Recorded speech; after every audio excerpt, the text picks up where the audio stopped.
Hi guys, my name is Teresa. Welcome to my channel. Today I'm going to be doing a book haul.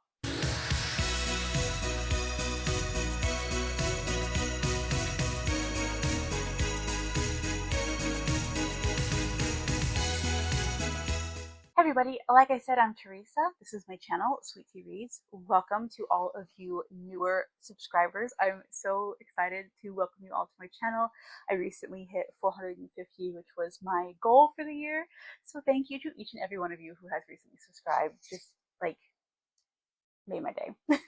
So as I said, I'm going to be doing a book haul today. I don't know exactly how many books there are. We'll count as we go along. I have not done a book haul since I posted my entire physical TBR back in June of this year. I will go ahead and link it above down in the description as well. While you're down in the description, why don't you make sure to give this a thumbs up if you like the video. Subscribe if you haven't already, because I know a lot of you guys are casual watchers who haven't subscribed yet. So if you like my content, then I would ask that you would please subscribe, as I am trying to grow my channel. And yeah, anything else you need to know about me is in the description, including Goodreads, Storygraph, Instagram, all of the stuff. But we're not here to promote me. We're here to talk about books. So like I said, I did a gigantic TBR video where I showed you every single fiction book that I own that I have not yet read. There was like 400 plus books. Kind of crazy. I have definitely read some since then, like off of my shelves. I've read quite a few off my shelves since that video, but I've also hauled some since that video. So I'm not exactly sure where the number stands. I think we might be pretty even as far as, that video to now with what I've read and what I've brought in. So we'll find out as we go how many books I will be adding. But in today's video, I'm just showing you the books that I have hauled since the day that went up. So like, I believe the last one that I had on there was The Man of Smoke by Alex North. So that I hauled whenever that came out. Like, it was like right when that video came out. And then this is everything since that book. I am going to go through and show you, like, I'm not going to show you like when I got or go in chronological order of when I received each book. I don't remember that, but I will be showing you in sense of like where I bought them, if they were gifted to me, if I won them in a Goodreads giveaway, like those sort of scenarios. So enough with the yapping, let's just get into the book haul. Okay, first up, I have my book of the month books to haul for you all. Again, this is everything hauled since that video has been posted. It's linked if you want to watch it. Okay, so this once again is in no particular order, but first up we have Alchemy of Secrets by Stephanie Garber. I have not read anything by Stephanie Garber before, but this one has these really pretty sprayed and stenciled edges, and it's just a pretty beautiful book. So I decided to pick it up. This is her adult debut novel, so I figured, why not? This was for September of 2025. I will not be going into like a whole lot of depth synopsis into these books because this video is going to be super long if I do that. I'll kind of just give like an elevator pitch. This one is like 1920s with magical creatures. So urban fantasy in the 1920s. Sounds fun. I mean, again, it's a gorgeous copy. So yeah, this is book one, I guess. Next up is The Man That No One Believed.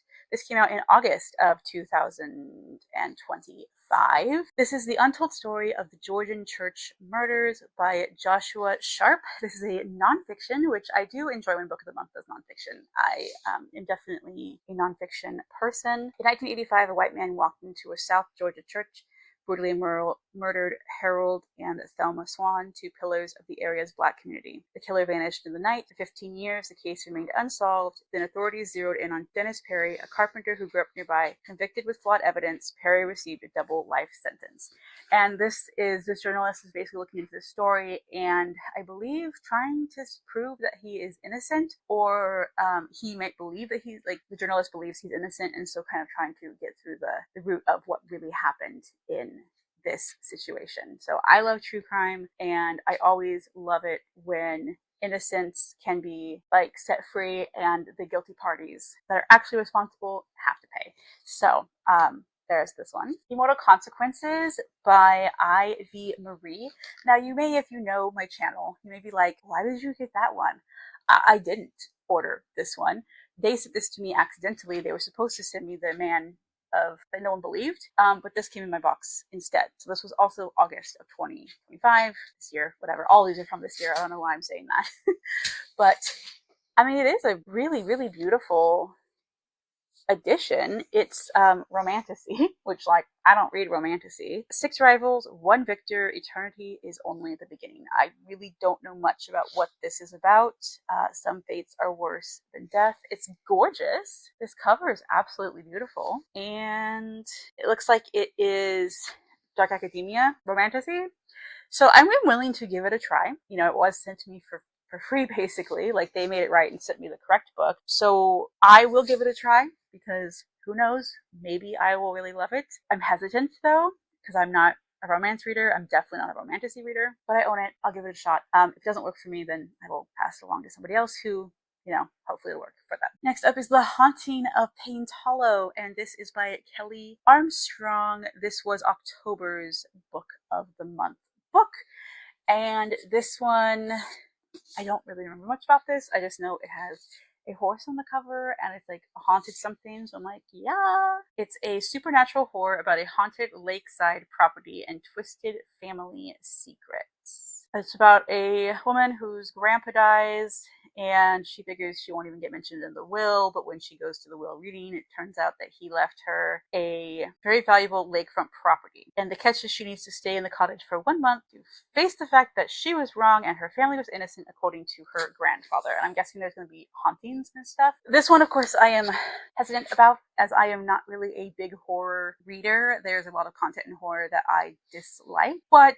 they do have a guarantee where if you don't like a book, they'll replace it for you. So I was like, why don't I just give it a try? I might like it. I have found that some of my favorite books of the year so far have been within the horror category, which is strange for me. But I figured, you know, why not try it? If I don't like it, then again, I'll just exchange it for something else. Also, in August's book of the month, so I was supposed to get this one and I was supposed to get The Man No One Believed. I ended up getting 3 books in August. It's kind of crazy. But this is Forget Me Not by Stacey Willingham. I believe I have both of her other books. Do I? I know I at least have one of her books, Flicker in the Dark. I know I have that one from Book of the Month. I believe I have all of her books. Yeah, All Dangerous Things. I don't have Only If You're Lucky. So anyways, I have more of her books from Book of the Month. And so when I saw this, also not to mention this cover, like, what? It's so pretty! Ugh. I'm a sucker for a pretty cover. And I really like Stacey Willingham. From what I've read from her, she is a thriller author. And this says, 22 years ago, Claire Campbell's older sister Natalie disappeared shortly after her 18th birthday. Days later, her blood was found in a car, a man was arrested, and the case was swiftly closed. It's kind of like a reluctant return home. Her sister leaves town, like, doesn't want to deal with it, you know, the trauma, has to come home for some reason, and I'm pretty sure there's probably going to be something that says, like, maybe she's not dead, or maybe the guy that they said killed her didn't kill her, it was somebody else. You know, normal, typical thriller situations, but I am excited to get to this one. Then we have another really beautiful one. I totally just accidentally bumped my camera, so it angle moved, so sorry about that. But then we have You Belong Here, or is it You Don't Belong Here? I think it's You Belong Here, but then there's, like, the background. This is by Megan Miranda. I love Megan Miranda. Now, I gotta say, some of her newer books that she's come out with in the past few years, I haven't been as big a fan of as her older works, but I'm always willing to give her a try. And this one was July of 2025 is when I received this one. Memories fade, but on this campus, legacies are never forgotten or forgiven. It's about academia, which, of course, I do enjoy, but can be, I think this camera's crooked now, can be pretty hit or miss for me when it comes to academia. I have found I'm like 50-50 on whether or not I like them or not. This is about a woman whose daughter gets accepted into the college that she went to, that the mom went to, but the mom doesn't really want her daughter to go there because she has horrible experiences from her college days. It says, a tragedy during her senior year ended with 2 local men dead and her roommate on the run, never to be seen again. So obviously her daughter going here is going to bring up a lot of memories, and then she's going to go back to this town because she's going to visit her daughter in college and all of the things. So it's a thriller. Megan Miranda, I really like her works. There we go. I don't know what else to say more about these books with, like, you know, trying to keep this video as short as possible. It's probably not going to happen, but whatever. Then the last book of the month book I have is The Ghost Writer by Julie Clark. This was for June of 2025. Now, I have recently seen some reviews on this that would make me believe that I might not like this book. Apparently, there is a lot of politicalness in this book, like modern day, actually naming current political figures in the United States in this book. I hate politics in my fiction, or in my real life books. Like, I love political fantasy, but when it comes to real life politics, real people, real situations in real life, I hate it. I don't want to read about it. I don't care if I agree 100% with what the author is saying or I disagree 100% with what the author is saying. I don't want it in my books. And apparently this one, from what I've seen, is people are saying that it's very obvious how the author felt about this current election and name drops some political people in, whatever. Which I'm like, oh gosh, I hate when authors do that. Like, especially like in a thriller, like, give me a break. Anyways, some people might love that. It's just not for me. So I don't know. I'm debating whether or not I'm just going to unhaul this, but haven't done that yet, so I might as well tell you what it's all about. It's about a woman whose father was accused of murdering like his whole entire family back in the 70s, but never was like, he was never convicted of it, and he has since become a famous horror author. Well, her father and her are estranged, and I think he's dying, and so he calls her back to his home and was like, hey, I want you to ghostwrite my memoir, and I'm going to tell the truth of really what happened. And so, as a ghostwriter, she is writing the story for him. And that whole premise sounds super, super interesting. I've heard it's a pretty good, like, domestic thriller. It says, after 50 years of silence, Vincent Taylor is finally ready to talk about what really happened that night in 1975. And I'm sure, father-daughter dynamics, and there's going to be some family mess in here, which all of that sounds great, except for the political things that are put in this book. I think I'm going to give it a try and just see for myself if it's one that, if I agree with people saying that it's heavily political or not. But yeah, this is the last of the Book of the Month books that I have received since my TBR video. I lied. There is another book that I completely forgot about that I was going to haul because I've actually already read this. I hauled it after I read it, and that is The Possession of Alba Diaz by Isabel Cañas. This was, I hate it when Book of the Month doesn't put the date on the back. Like, hello, when did this one come out? I think this was September's. I think it came out in September, but I got it in October because I got it as my free birthday book. Yeah, I'm pretty sure that's what it was. But this is by Isabel Cañas. I really, really like her works. Vampires del Norte, I read earlier this year, which is her sophomore novel. This is her third one. Really, really loved Vampires del Norte. This one I didn't love as much as the other two, but I still enjoyed it. This one was definitely darker and creepier. It's about a woman in 1765 when a demonic presence awakens deep in a Mexican silver mine. The young woman it seizes must turn to the man she shouldn't trust. 1765 Mexico deals a lot with mining, with quicksilver, with dealings between the Spanish and the native Mexicans, all of that kind of thing. So yes, I did haul this one as well. I just already read it, so I forgot that. Like, none of these other books, I haven't read any of them yet. I didn't even say that. So yeah, pretty bad. All the books I've hauled, I haven't read, except for like this one and one other one, which I'll show you. But yikes, that's kind of, I need to do some soul searching apparently. Okay, so now this was the last Book of the Month book that I received. Okay, next up I'm going to talk about books that were gifted to me. Again, I have not read a single one of these books except for the last one I just showed you and this next one I'm going to show you. And that is The Turn of the Key by Ruth Ware. This is my favorite Ruth Ware book. This is probably one of my top 10 favorite books of all time. I loved this book. I have found that Ruth Ware is a bit hit or miss for me. I think this one was more of a thriller than any of her other books, which, like, maybe that's why that worked for me, as I am a thriller reader more than a mystery reader. This is a take on a retelling of Turn of the Screw, which I hated Turn of the Screw, loved Turn of the Key. I was gifted this for my birthday. Yes, I have read it, but it's been on my wish list for a long time because, like I said, it is my favorite Ruth Ware. I finally received it, and now it'll have a special place on the shelves. The next three books were all gifted to me by the same person. I'm a part of a Discord that does like bookish gift exchanges every year, like actually multiple times a year. So if you guys are interested in that, I'll link it down below. I have no affiliate with it. I've just joined it, but I will link the Discord down below if you guys want to check it out, and you can like look at the creators and all of Discord and all that. But basically, they have like Easter swap, Halloween swap, Christmas swap. At least those are the ones that I personally take part in. It's like a Secret Santa. So basically, who you gift to is not the same person that gifts to you. It's really really fun. But the person that gifted to me this year got me $3, and I was very, very excited for that. This was for the Halloween, like fall exchange. The first one they gave me was The Language of Thorns by Leigh Bardugo. From my understanding, this is just a collection of short stories within the Shadow and Bone universe. I love the Shadow and Bone series, Six of Crows, the whole bit. Yeah, I think this is just Grishaverse. There we go. That's the word I'm looking for. A collection of short stories in the Grishaverse, so I very much am excited to read this. Leigh Bardugo is one of my favorite authors. Yes, I was very grateful for this. Next up, they gave me the official Jurassic World coloring book. I was so excited when I saw this. Look how cool this is, guys. So we have scenes from the movie. I will say, the only thing I will say is the characters in the book look nothing like the characters from the movie, which is kind of silly, but whatever. Yeah, so it's so cool, and I'll show you my favorite one. Look at how cute. It's so cute. I love it.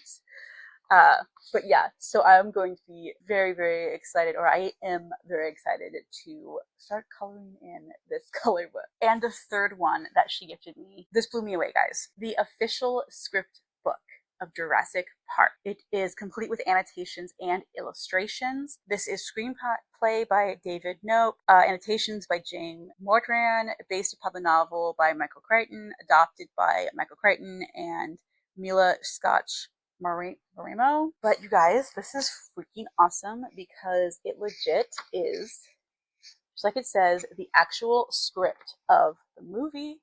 We have pictures, we have thought processes of like, you know, what the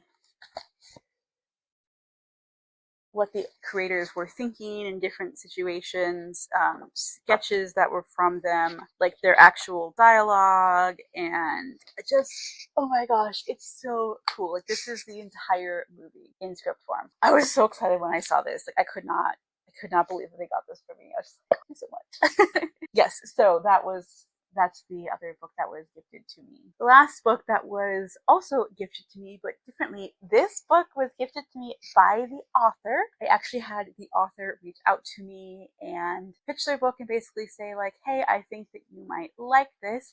And I have to say, I am so grateful for this author, not only because they offered me one of their books, but because in their email, they obviously, like, they wrote some things that like made me know that they obviously watched my content. It wasn't just some random, oh, I'm just gonna click on these 5 random people and pitch them my book. Like, she actually took the time to watch my content, learn a little bit about me, to learn whether or not this book might be a good fit, which just touched my heart. I was like, this is seriously, like, even if like she didn't do that, I still would have accepted the book. But like, because of the fact that she actually took the time to watch my content and was like, hey, I think you're a good fit for my book, made me be like 100% yes please. And this is a self-published author, and the book is Dronefall, and the author is A.L. Brunner. So she sent me a copy of her book, and you guys, it's book 1 in the Dronefall series. Publishers, why can you not get on board and realize that we all just want the number on the spine? It's really not that difficult.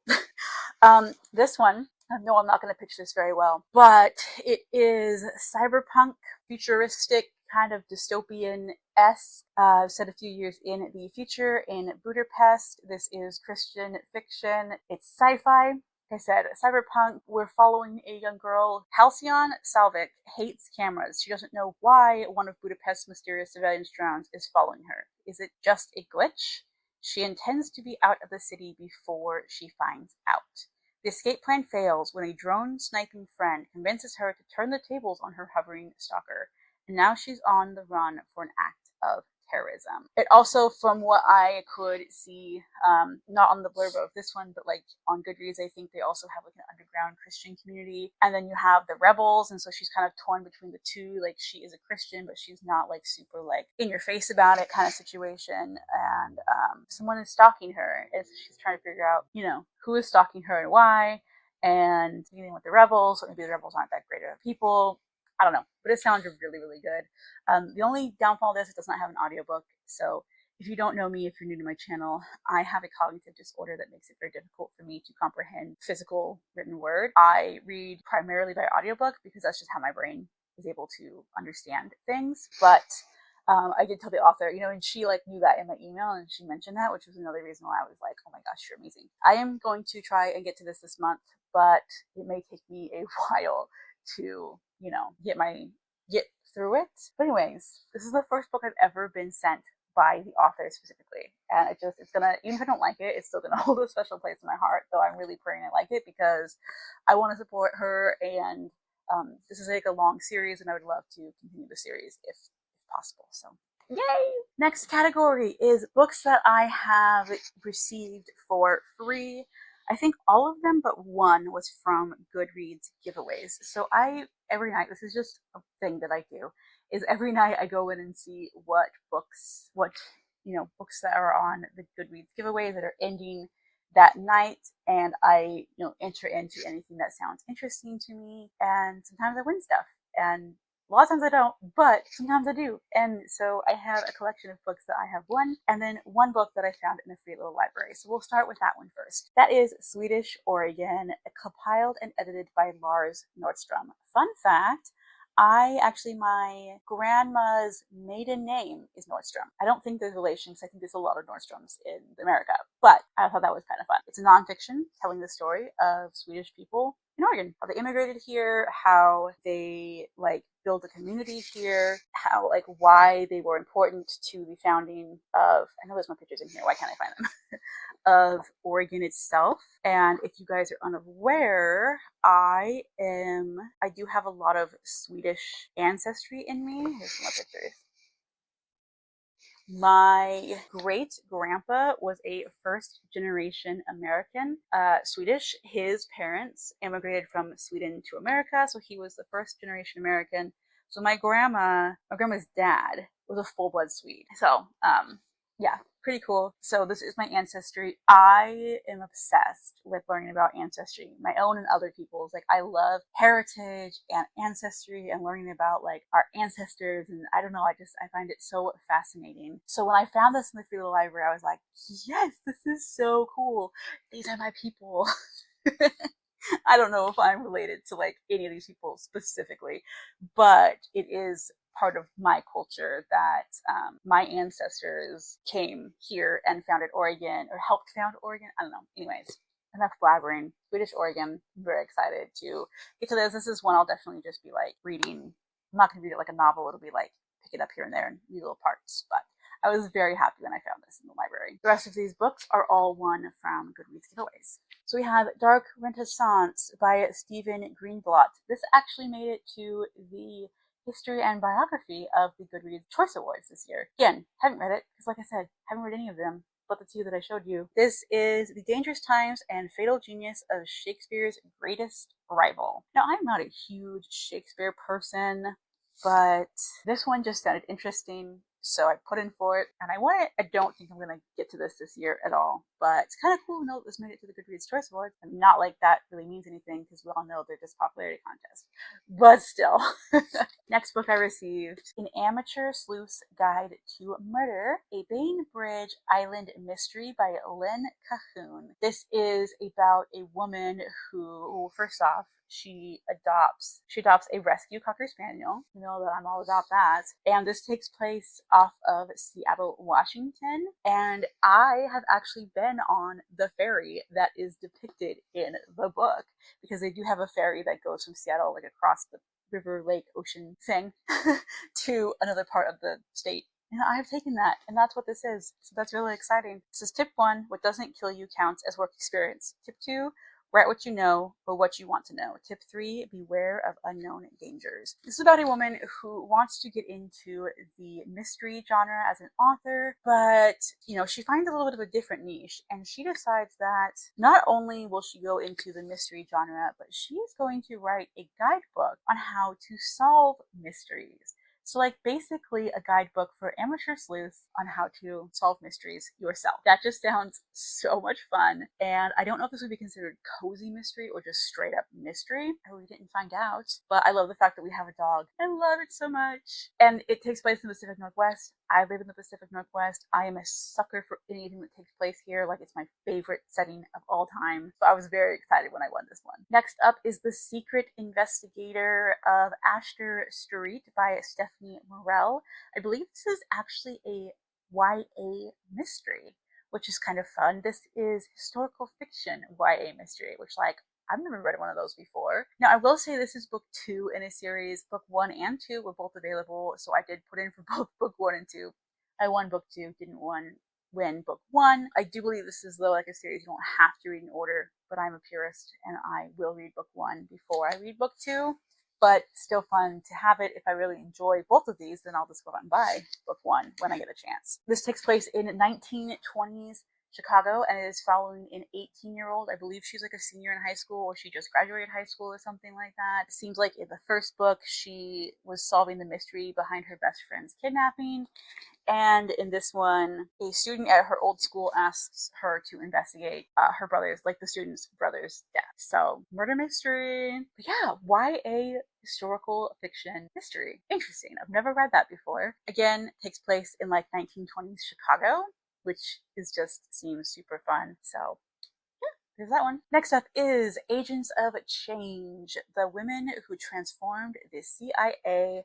This is by Christina Hillsberg, and as it sounds, this is a nonfiction all about the women of the CIA. I believe that this goes from like the 60s until modern day. A timely and revelatory exploration of pioneering women who changed the insulated world of international espionage, from the barrier-crashing challenges of the 1960s to present-day reckoning, told through the eyes of a former intelligence operative herself. So our author is former CIA. And I mean, who doesn't love women spies? I mean, you have like real life women spies who actually, have made quite a difference with the CIA. Now, I've never been a huge fan of, not that I'm not a fan of them, but I've never taken a huge interest in the CIA. I'm more like FBI type of area. Like, I love like Criminal Minds and, that sort of like domestic crime, where CIA is international crime. I've never had the biggest interest in them, but this sounded super, super cool. And I love reading about women who are like pioneering in their field.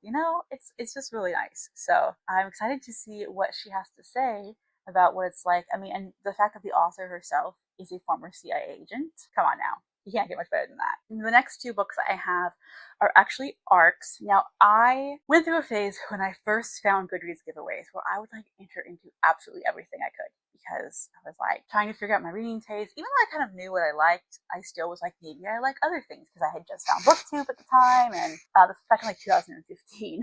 And, so I put in, and I got a lot of ARCs, and unfortunately have a lot of unread ARCs just because, again, I'm not really able to read physical books that often. So I try really hard to not put in for ARCs unless it's a book that I'm really, really interested in. Unfortunately, sometimes I do miss the fact that it's an ARC, and I will still win them.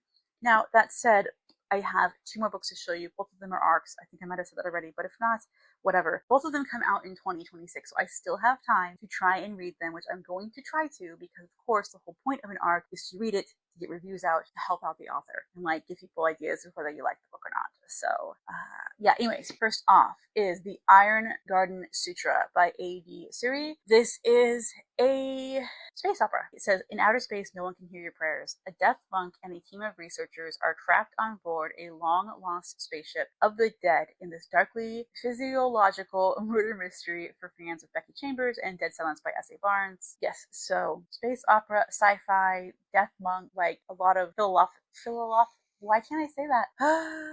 Philosophical that word, brain stuff, a lot of brain thinking things. I'm not exactly sure how much I'm gonna vibe with this, as just the fact that it says like sutra, it makes me think it's more Eastern way of thought, like New Agey type of thought, which is not something that I myself believe in or like want to learn about, whatever. But I'm still gonna give it a chance and see, maybe I'll love it. I don't know. But I believe it's book one in a new series. I've never read anything by this author before. And this does come out in March of 2026. So I do still have a little bit of time to hopefully get this one read so I can put in my reviews like you're meant to when you receive an art. And then this next one, I'm actually way more excited about this one. That is She Drinks the Light by Yasmin Ango. Look at this gorgeous cover. So this comes out in March of 2026. Is that the same one this one comes out in? Yeah, they both come out in March 26. So I still have 3-ish, 4-ish months, around between 3 to 4 months to read both of these books. Will it happen? Don't know, but I will try. This is I think this is YA. It's either YA or new adult. It's about a young woman who has spent her whole life on the Golden Isle, a private island off the coast of South Carolina. Citizens of the isle don't really fraternize with mainlanders for good reason. Some of the islanders, like Adele, our main character, Adia, not Adele, I don't know where I got Adele, Adia and her Nana Alma, or Alma, have secrets that need to be protected. They are Adzi? I'm horrible with pronunciation. Spiritual beings that drink human blood in order to survive. They're vampires. This is a vampire novel. And our main character's best friend goes missing after getting involved with a shadowy organization called the Endowment. And so she's forced to leave, go to the mainland to try and find her best friend. But then she finds out things about her Nana's past, and secrets are revealed that, maybe she doesn't quite know what she thinks she knows about her island, and doesn't know if what she's always been told is what she now wants to believe. So, vampire-like creatures set in the South. Yes, please. I'm really excited for this one. And the very last category of books that I have to show you, so we're almost done. I'm sorry this is so long. It's just, there's no way for me to do a short video, I think. Impossible. These are all books that I have personally bought myself. So let's start off with this one here. This huge book. This is a collection of stories. This is called Secrets Among the Shore, and the authors included in here are Jamie Jo Wright, Taylor S. Newport, D.L. Wood, and Julia Blythe. Now, if you've been around for a while, you may recognize Jamie Jo Wright. She is my favorite author of all time, and so when I heard that she had a story coming out in this collection, I was like, yep, I'm gonna get that. This is a beach read thrillers collection. This came out in the summertime. Obviously not summer here anymore. I mean, other parts of the world might be going into summer, but we're going into winter here, so maybe it'd be good to read in the wintertime, bring some summer light back into, even though these are thrillers, murder mystery, thriller type of things. Anyways, the books in here are The Ones I Left to Die by Jamie Jo Wright. We have Survival Mode by Taylor S. Newport, All That Lies Beneath by D.L. Wood, and The Girl Between Us by Julia Blythe. These are all, I believe they said they're like all considered novels in here. Like, they're not short stories, they're not novellas, they're actually considered, like, they are just long enough to be considered a full-length novel. I might be wrong in that, maybe they are novellas, but I'm pretty sure they're considered a full-length novel, but like small ones because it'd be a lot bigger otherwise. But yeah, 4 stories in one, beach thrillers, summer thrillers. So I saw this come out, like I said, Jamie Jo Wright. I saw her and was like, done. I pre-ordered it and got it, and now I'm interested to read by the other authors in here as well to see what I think, whether or not I like their stories, and if I do, I will definitely check out other books they have written. Speaking of Jamie Jo Wright, we have The Bell Tolls at Trigger Hall. This is her newest release. It just came out in October. This was a pre-order as well. I just received it, and I've already read it. I forgot. This was another one I've read. So yay me. 3 of the books that have been hauled, I've read. This one I actually got read after I hauled it. The other 2 I'd read previously. But, so 1 book, yay! Oh my gosh, you guys, it's bad. This is An Abandoned Estate Encased in Stagnant Darkness, a haunting legacy intent on silencing all within reach. Dual timeline, mystery in the past, mystery in the present, possibly spooky supernatural type of situation going on. In the past is 1890 and then present day. In the past, we're following a character who was the ward of her aunt and uncle, and they were brutally murdered. And her uncle's will was that the house that they lived in and all of the possessions be boarded up, bricked up, and not to be opened for centuries. And so she's kind of like, oh no, what am I going to do now? I'm out on my own. Back in the day, women that didn't have much options, she's a bit concerned here. And so she's trying to figure out, what is she going to do, as well as, who murdered her aunt and uncle. And then we have in present day Newton Creek whispers of a family curse that still cling to the century-old abandoned property at Traeger Hall. We're following a woman who's inherited the property from her mother. Her father was a very narcissistic, horrible abuser. He invested in properties. When he died, he gave the property to her mom. When her mom dies, it passes to her. And so she goes there to try and figure out what the heck to do with this. Well, while she's there, they find a dead body on the property. And so she gets roped into the investigation with that. And somehow the dead body on the property definitely relates to the past murders. And the other thing about this is there is a bell in the bell tower that supposedly rings when someone dies, but no one is able to get to the bell tower. So that's where like the supernatural-esque thing comes in. It was a really good book. It's not my favorite of hers, but I did rate it a 5-star, and I will say this one had me laughing out loud. There were some humorous moments in here. This was a fun one. It was just a really fun read. It wasn't as dark or as emotionally unsettling as some of her other books. Maybe that's just because for me, some of her other books that kind of hit harder home for me. Maybe some people will find it that way for them, but I thought this was fun. There's a cat companion in here. The author actually wrote in her own cat named Foo, and he is a part of the story, and I loved his appearances. He's so cute, and apparently he is just like her cat in real life, which cracks me up. And I also have a signed nameplate, of course, because this was a pre-order. Highly recommend it if you like historical fiction mystery with a slight romance. So good. Okay, and the last 3, I'm down to 3 books, guys. I promise. I'm trying to make this quick. I recently went to the Portland Book Festival, and I met a couple authors and got a few books signed by them. So first off, we have one that I didn't actually get to meet in person, but I just found the book at one of the booksellers, and it was signed, so I decided to pick it up because I love this author. I'm sad I didn't get to see them. I didn't get there in time, but I do have a signed edition of one of their books, and that is Wind Witch, which is book 1 in the Guardians of the Dream Mark series by Lonnie Taylor. I love Lonnie Taylor. I love Daughter of Smoke and Bone. I love Strange the Dreamer. I'm sad I didn't get to see her in person to like have her, personalize my book, but it's okay. This one is, like I said, it's signed, and this is a middle grade book that she wrote, and it was first published under a different name, so you might recognize it. It was first published as Blackbringer in 2007, and has recently been re-released in 2025 as Wind Witch. So this book is about fairies that live safely in their peaceful forest, but now their world is under threat. Devils are escaping the prisons that have held them for millennia, and only one fairy stands in their way. And so we're following our main fairy, who is the only devil hunter of the age, and she has to obviously try and like hunt the devils, I guess. But I love Lonnie Taylor. I love her writing. It's so lyrical and beautiful. And so when I saw this, of course, I had to pick it up. Next book is The Mortal Coil by Emily Suveda. And I got to meet her. She was super, super sweet.